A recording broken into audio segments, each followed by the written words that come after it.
नमस्कार दोस्तों, मेरा नाम है शशिकांत पंडित और आपका स्वागत है मूनस्टोन क्लासेस में। इस पर्टिकुलर वीडियो में हम लोग डिटेल में समझेंगे कि why we need climate smart agriculture in India. ज़रूरी क्यों है? ठीक है। सबसे पहले तो हमें जानना होगा कि हम लोग एक्चुअल में क्लाइमेट स्मार्ट एग्रीकल्चर होता क्या है। ठीक है। फिर उसके बेनिफिट्स क्या क्या है, चैलेंजेस क्या होंगे, गवर्नमेंट इनिशिएटिव्स क्या क्या गवर्नमेंट ने इनिशिएटिव्स लिया है और क्या हम लोग का वे फॉरवर्ड है। ठीक है। और इंडिया में इसकी ज़रूरत क्यों है, ये सारे टॉपिक्स हम लोग इस वीडियो में डिस्कस करेंगे। तो इस वीडियो को अंत तक ज़रूर देखिएगा, बहुत ही इंटरेस्टिंग होने वाली है वीडियो। और ये वीडियो जो है आपके यूपीएससी मेंस, चाहे स्टेट पीसीएस या कोई भी कम्पिटिटिव एग्जाम दे रहे हो, एग्रीकल्चर से रिलेटेड, बॉटनी से रिलेटेड, तो ये टॉपिक जो है बहुत ज़्यादा आपको हेल्प करेगा। एनवायरनमेंट से रिलेटेड भी है, हेल्प करेगा। तो इस वीडियो को अंत तक ज़रूर देखिएगा और अगर पसंद आए तो लाइक शेयर सब्सक्राइब ज़रूर कर लीजिएगा। आप इंस्टाग्राम पे भी जुड़ सकते हैं मुझसे। तो चलिए पहले समझ लेते हैं कि टॉपिक न्यूज़ में क्यों था और होता क्या है क्लाइमेट स्मार्ट एग्रीकल्चर। तो जो हम जिस सेंचुरी में रह रहे हैं, जिसको हम लोग 21st सेंचुरी कहते हैं, मेनली यहाँ पर बहुत सारे प्रॉब्लम्स हैं, चाहे वो टेररिज्म हो या फ्लड्स आने का हो, भूखमरी हो, क्लाइमेट चेंज के इश्यूज हो, बहुत सारे अलग अलग टाइप्स ऑफ इश्यूज हैं। ठीक है। लेकिन जो मोस्ट प्रोमिनेंट जो इश्यूज हैं वो है क्लाइमेट चेंज। ठीक है। क्लाइमेट चेंज का इफेक्ट हम लोग धीरे धीरे महसूस कर पा रहे होंगे कि कहीं पे सूखा है तो कहीं फ्लड आया है, कहीं साइक्लोन आया है, कहीं पे बहुत ज़्यादा एक्सेसिव हीट, टेम्परेचर बढ़ जा रहा है, फ्लैश फ्लड्स आ रहे हैं। तो ये बहुत ज़्यादा अब्रप्ट हो गया है, जो क्लाइमेट चेंज है बहुत ज़्यादा अब्रप्ट हो गया है, जिसके कारण क्या है, फूड इनसिक्योरिटी जैसे प्रॉब्लम्स भी क्रिएट हो जा रहे हैं। ठीक है। तो due to because of the climate change food insecurity जैसे प्रॉब्लम्स भी जनरेट हो जा रहे हैं। ठीक है। तो क्यों? क्योंकि क्लाइमेट जैसे जैसे चेंज हो रहा है, हमारे जो क्रॉप्स है वो अडेप्ट नहीं कर पा रहे हैं, हमारा फार्मर्स अडेप्ट नहीं कर पा रहे हैं क्लाइमेट, जो क्लाइमेट चेंजेस हो रही हैं, इसीलिए हम लोग बहुत ज़्यादा प्रोड्यूस नहीं कर पा रहे, प्रोडक्शन लेवल हमारा नहीं हो रहा। साथ ही साथ में हमारा पॉपुलेशन भी कंट्रोल में नहीं है, स्पेशली जो साउथ एशियन कंट्रीज है वहाँ पर पॉपुलेशन का ग्रोथ जो है बहुत ज़्यादा तेज़ी से बढ़ रहा है। तो ये सारे कारण हैं जिसके लिए climate change and food insecurity जो है वो मोस्ट प्रोमिनेंट इश्यूज है। ठीक है। 21st सेंचुरी के जैसे आप देख सकते हैं कि जो most of the southern continents है, ठीक है, सदर्न हेमिस्फीयर के जितने भी कॉन्टिनेंट है, वहाँ पर बहुत ज़्यादा सीवियर ड्रॉट जैसे इश्यूज है। ठीक है। Due to the climate change, जो कि नेगेटिवली इम्पैक्ट करता है agricultural productions and farmers livelihood. ठीक है। तो एग्रीकल्चरल प्रोडक्शंस और फार्मर्स लाइवलीहुड दोनों को ही इम्पैक्ट करेगा। और बहुत सारे ऐसे लोग होंगे तो क्या हो गया, फार्मर्स का नुकसान है, हमें क्या, हम तो फार्मिंग करते नहीं है। लेकिन मेन प्रॉब्लम है कि फार्मिंग नहीं करते लेकिन हम लोग फार्मिंग पे तो डिपेंडेंट है होली। हम लोग पैसा तो नहीं चबा सकते ना, या मेटल तो नहीं खा सकते। ठीक है। लैपटॉप तो नहीं खा सकते ना, हमें खाना ही खाना है। तो वो मेनली हम लोग फार्मर्स पे पूरी तरह से डिपेंडेंट है। और अगर क्लाइमेट चेंज होगा तो एग्रीकल्चर पर बहुत बुरा इम्पैक्ट होगा, बुरा इम्पैक्ट होगा तो फार्मर्स पे होगा, और अल्टीमेटली सब पे ही इम्पैक्ट होगा। धीरे धीरे क्या होगा, हम लोग इस फेज में ही जा रहे हैं जहाँ पर डेजर्टिफिकेशन बढ़ते जा रहा है ना, डेजर्ट्स की तरफ हम लोग चलते जा रहे हैं, ग्रीनरी कम होते जा रही है। ठीक है।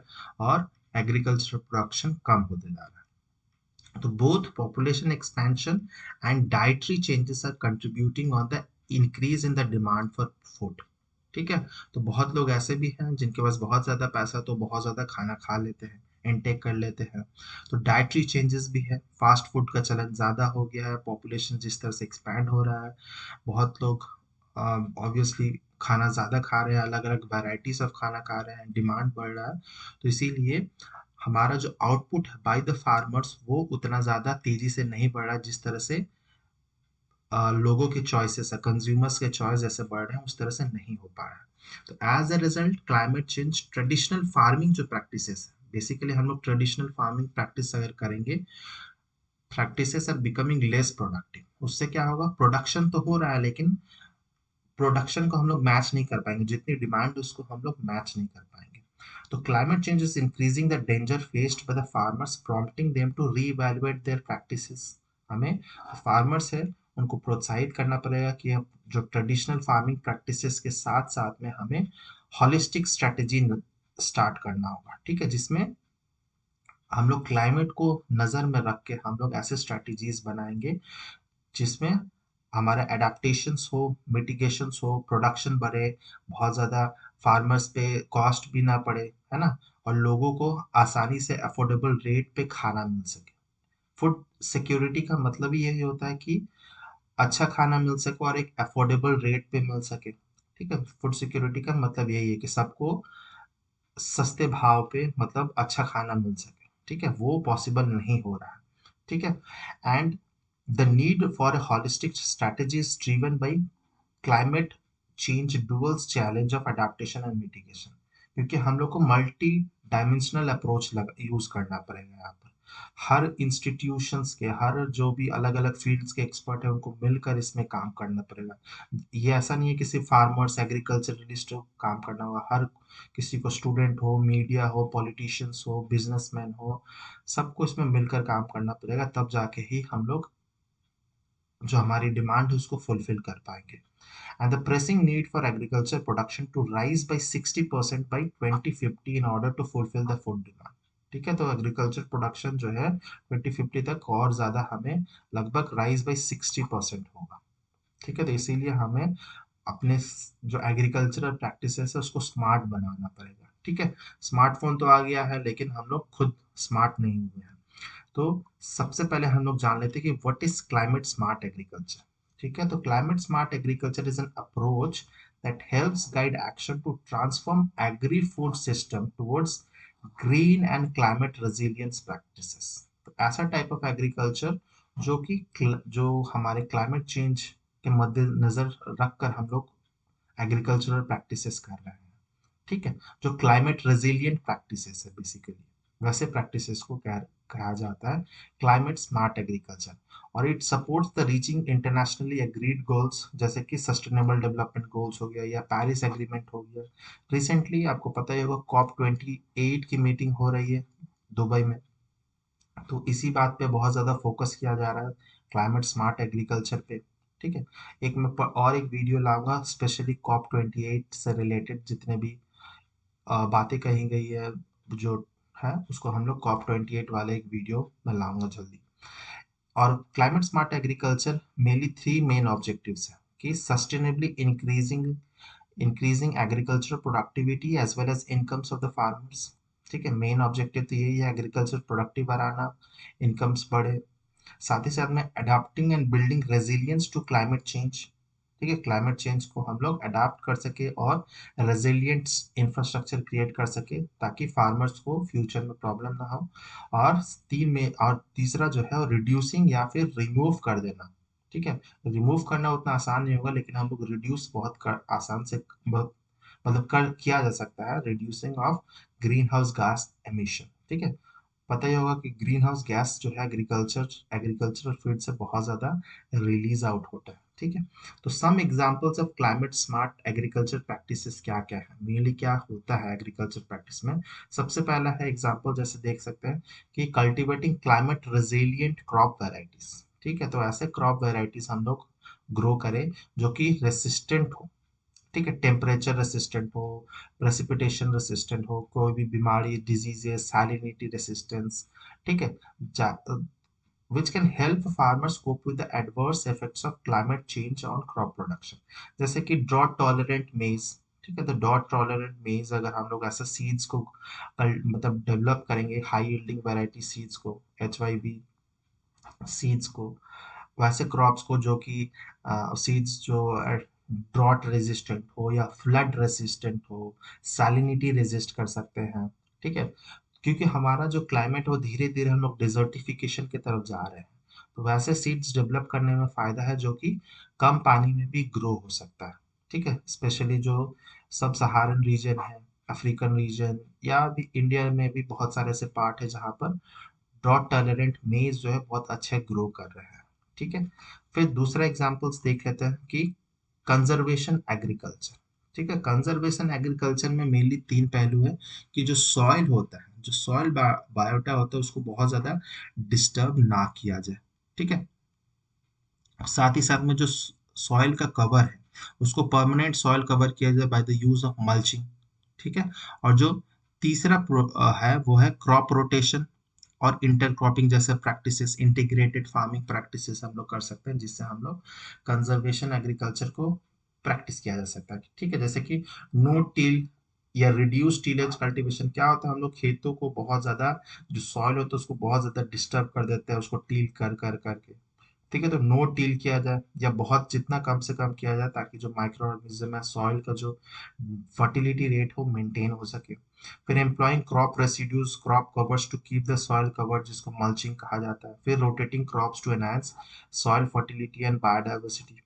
तो ये सारे कुछ प्रैक्टिसेस है कंजर्वेशन एग्रीकल्चर में। और इस प्रैक्टिसेस से क्या होगा कि सॉइल इरोशन में कमी आ सकती है, वाटर रिटेंशन बढ़ सकता है। जो मल्चिंग प्रैक्टिसेस है उससे क्या होगा, हमारा वाटर रिटेंशन बढ़ता है सॉइल का। सॉइल इरोशन, अगर टीलिंग ज्यादा नहीं होगा तो सॉइल इरोशन से भी बचा जा सकता है। फिर अगर हम लोग क्रॉप रोटेशन या फिर एग्रोफॉरेस्ट्री जैसा अगर करेंगे कुछ, तो इंक्रीज करेगा कार्बन सिक्वेस्ट्रेशन में भी, और जिसके कारण ग्रीन हाउस गैस भी एमिशन कम हो सकता है। ठीक है, तो ये है दूसरा कंजर्व स्मार्ट एग्रीकल्चर में। ठीक है, क्लाइमेट स्मार्ट एग्रीकल्चर में तीसरा जो है एग्रोफॉरेस्ट्री, बहुत इंपॉर्टेंट है ये भी। तो integrating trees and shrubs with crops and live stock. ठीक है, लाइव स्टॉक भी कर सकते हैं, गाय भैंस, इसको भी यूज किया जा सकता है। That can create more diverse and productive agricultural system that provide multiple benefits for the farmers and environment. जैसे कि खेत है, कोई भी खेत में आप देखेंगे मैक्सिमम एग्रो फॉरेस्ट्री प्रैक्टिस की जा रही है। उसमें हम लोग बड़े बड़े प्लांट्स, श्रब्स, ट्रीज भी लगा सकते हैं। वैसे प्लांट जिसका मान लेते हैं, उसका वुड को, टिम्बर को भी बेच सकते हैं, या फिर वैसा प्लांट्स हम लोग लगा सकते हैं जिससे फल को भी हम लोग ग्रो करके बेच सकते हैं। ठीक है, फिर जो गाय भैंस है, वो उसके जो फीकल मैटर है, गोबर है, उससे हम लोग खेतों में नेचुरल फर्टिलाइजर्स बना सकते हैं।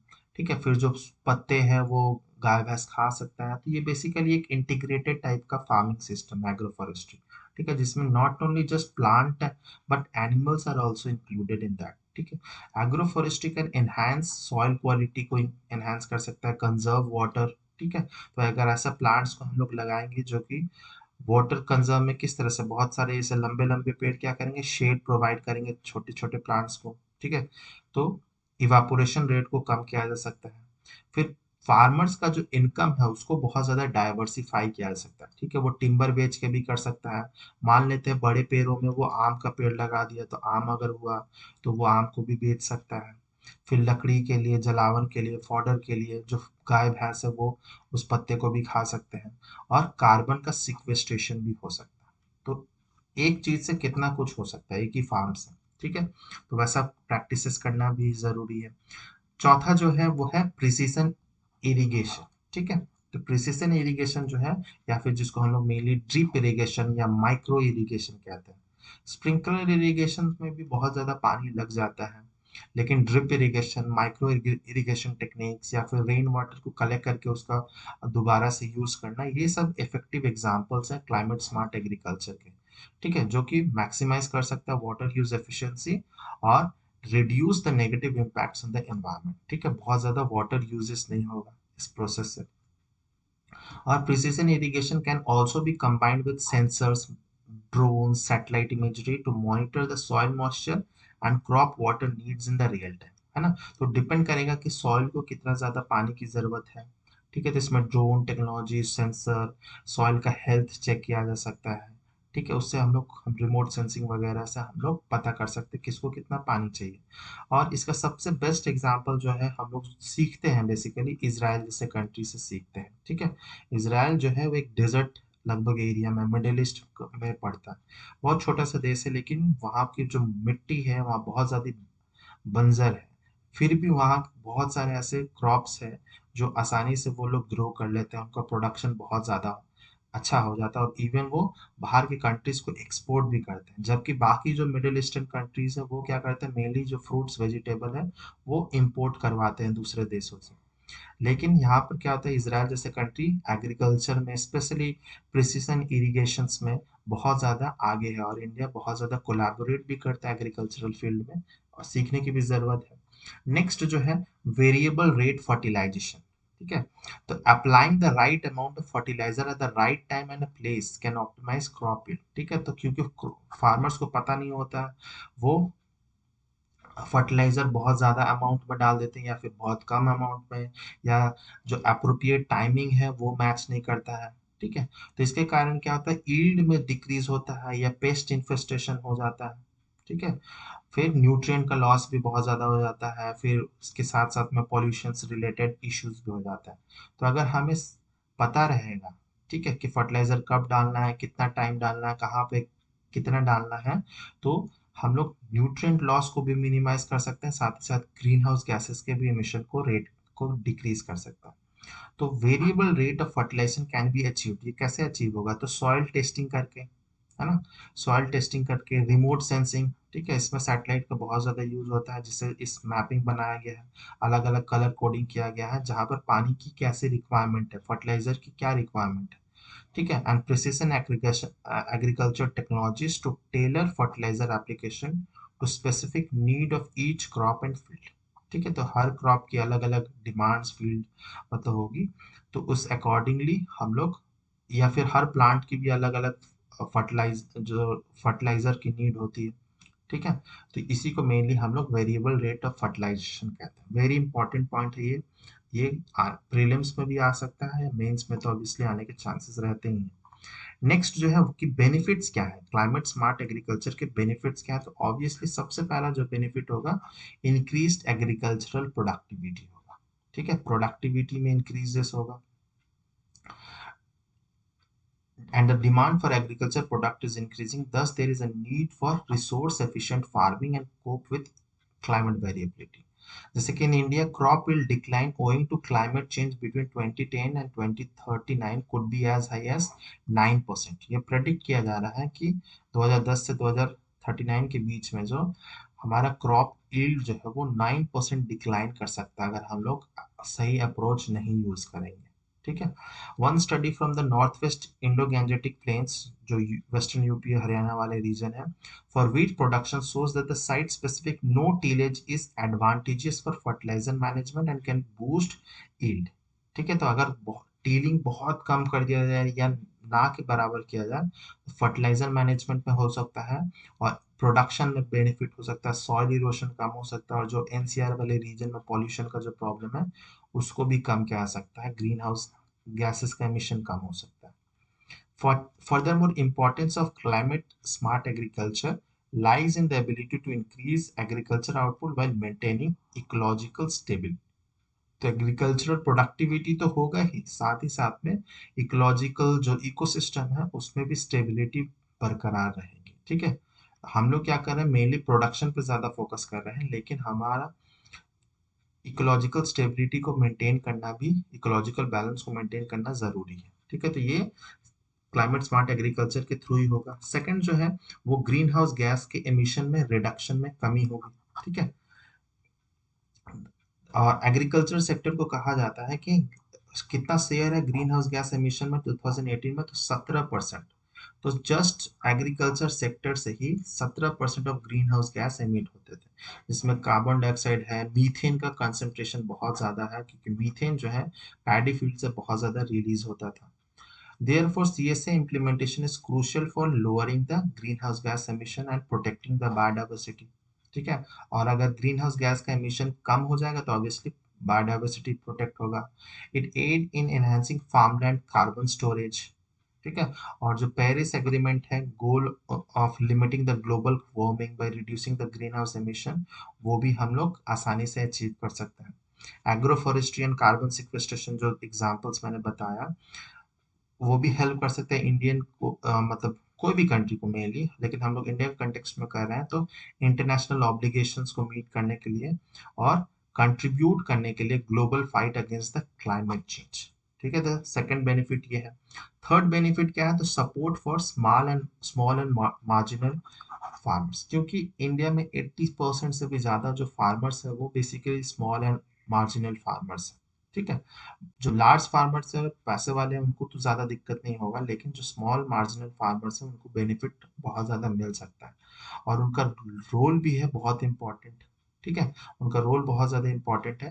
The intersection of climate vulnerability in agriculture important places India is a unique junction where CSA adoption is not merely desirable but essential.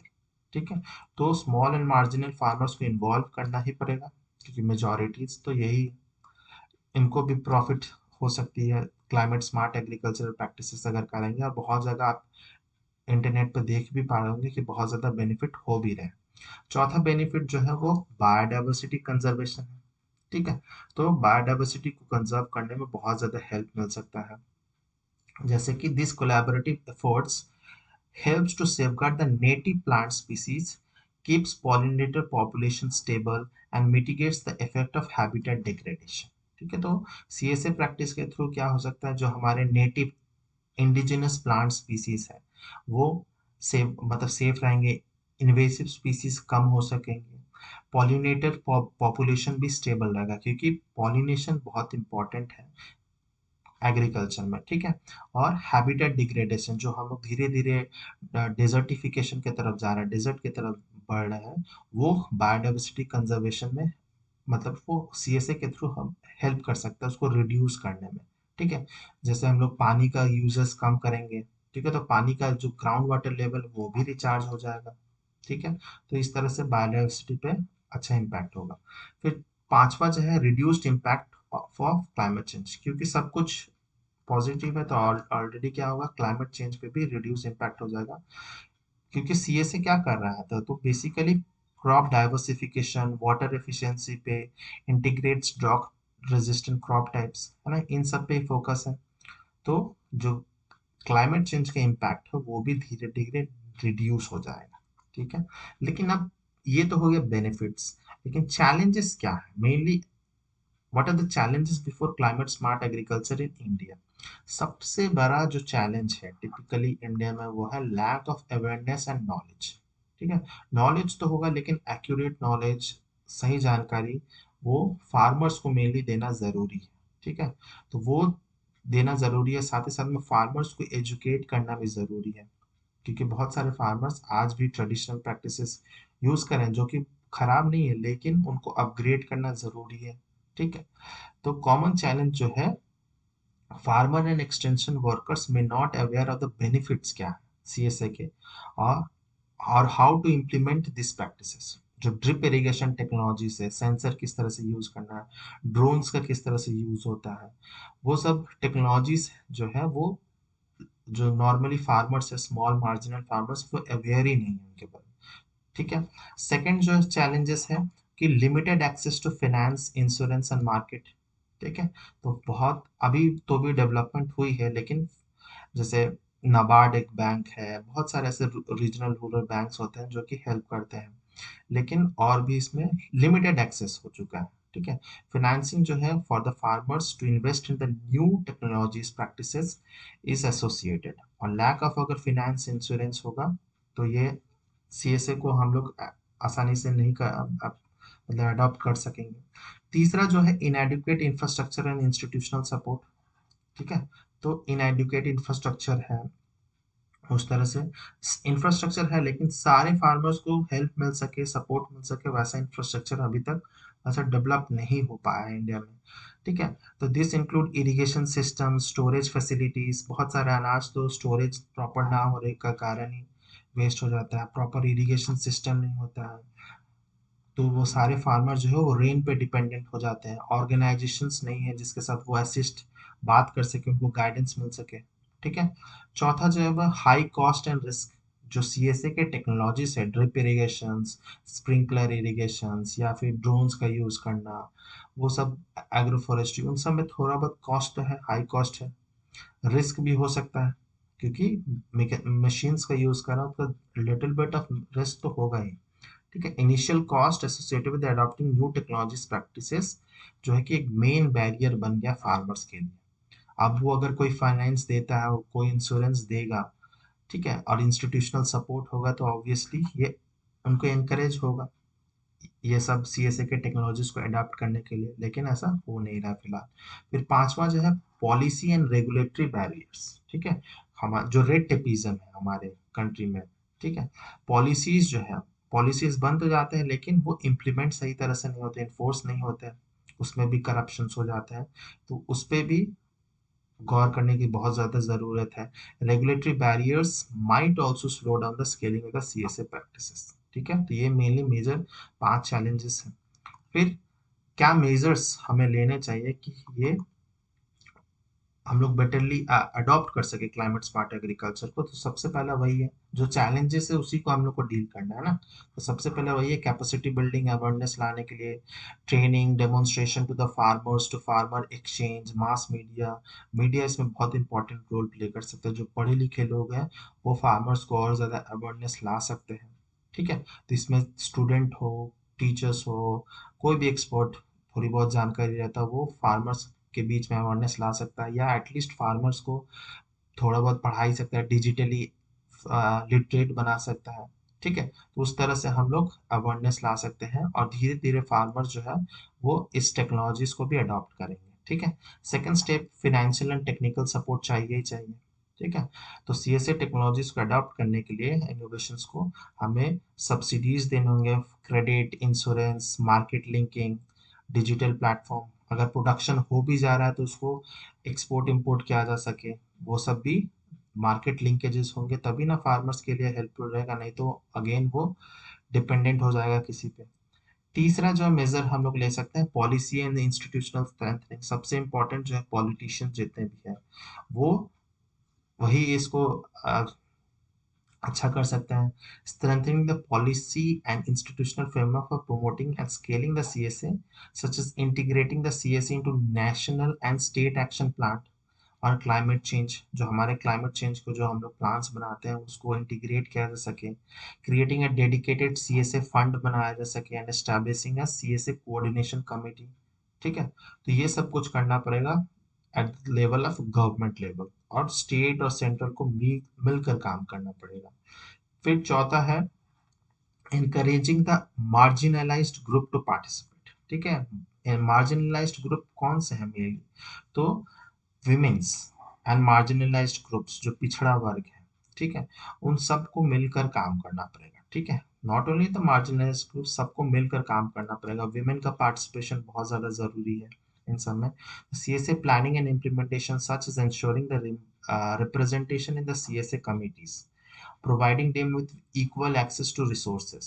ठीक है, क्या होता है कि बहुत सारे ऐसे जो स्टेप्स लिए जाते हैं, ठीक है, जैसे कि हम लोग ने पढ़ा होगा जब जो 3 फार्म लॉज थे, वो ऐसे लॉज बना दिए जाते हैं जिनमें फार्मर्स को कंसल्ट नहीं किया जाता, अगेन उसको क्या होता है, बैकफायर हो जाता है। तो इसीलिए जितने भी जो फार्मर्स हैं, जो भी पॉलिसीज बना रहे हैं, उनको मिलकर काम करना पड़ेगा। जो भी डायरेक्टली या इनडायरेक्टली इस प्रोसेस में लिंक्ड है सबको मिलकर काम करना पड़ेगा। पार्टिसिपेशन होगा तभी जाके हेल्पफुल हो सकता है, नहीं तो अगर लॉज बना दिए और फार्मर्स को मंजूर नहीं हुआ तो अगेन फिर से वैसे ही प्रोटेस्ट होंगे और प्रॉब्लम्स आम आदमी को झेलना पड़ेगा। फिर फॉस्टर इनोवेशन एंड कोलैबोरेशन, ये बहुत ज़्यादा इंपॉर्टेंट है।